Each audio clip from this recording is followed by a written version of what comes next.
Our journey started on a warm, sunny day in June at Meyers Beach with Madosin Barninghan, who is better known as Dawson, with Meyers Beach Kayaking.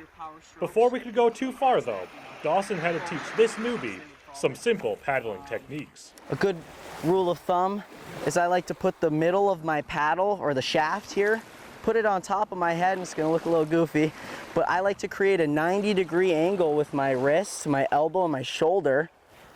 90-degree angle, and that's going to be your paddler's box. After learning some basic paddling techniques, we were ready to hit the water on our 2.5-mile journey to the sea caves. There you go. So dip that fin in there. After a little bit of paddling, we set our eyes on the cliffs and the caves that thousands venture to each year.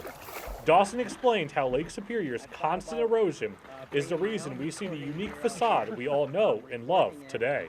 Because now this is a result of the wind and the waves from the west, coming from the west here. So all this might have looked different, 1,000 years ago. Not long after that, we rounded the corner to the crevasse. Welcome, welcome. So this is the crevasse. As we ventured in, we were surrounded by rock on all sides, with green moss coming from that, and the rich emerald green waters sloshing along the sides. We're able to actually go pretty far back there. I'm hoping you guys aren't feeling any claustrophobia yet. This is my most favorite cave of all time. After taking in the sights and the natural beauty, we began to back out and turn around en route to our next stop. Or at least I tried to. There you go. And then now you, Peter, paddle on the right side while she back pedals on your right side. That's your left. There you go. Since we were not feeling claustrophobic yet, Dawson put that to the test as we ventured through a small cave where I had to watch my head. Don't even have to bend over unless you're Peter, who's a little taller than me. We made it. After narrowly escaping without hitting my head, we made our way to the keyhole arch, which thankfully, for me and my head, is slightly bigger. Dawson explained that this is one of the most photographed spots on the tour and along the South Shore. So welcome to the keyhole arch. Now this keyhole arch here is probably one of the most photographed. With my head still intact, we decided to put it to the test one more time as we went through the garage in the tightest cave yet, which Dawson dubbed the wormhole. Yeah, and just use your hands there, Peter. There you go, yeah. And just lean forward.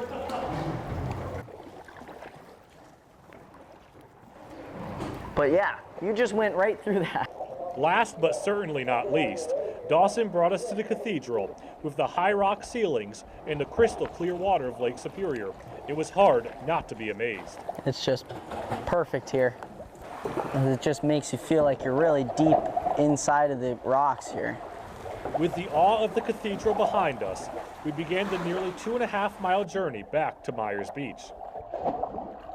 Back on shore, Dawson explained these tours are far from just a sightseeing trip for him.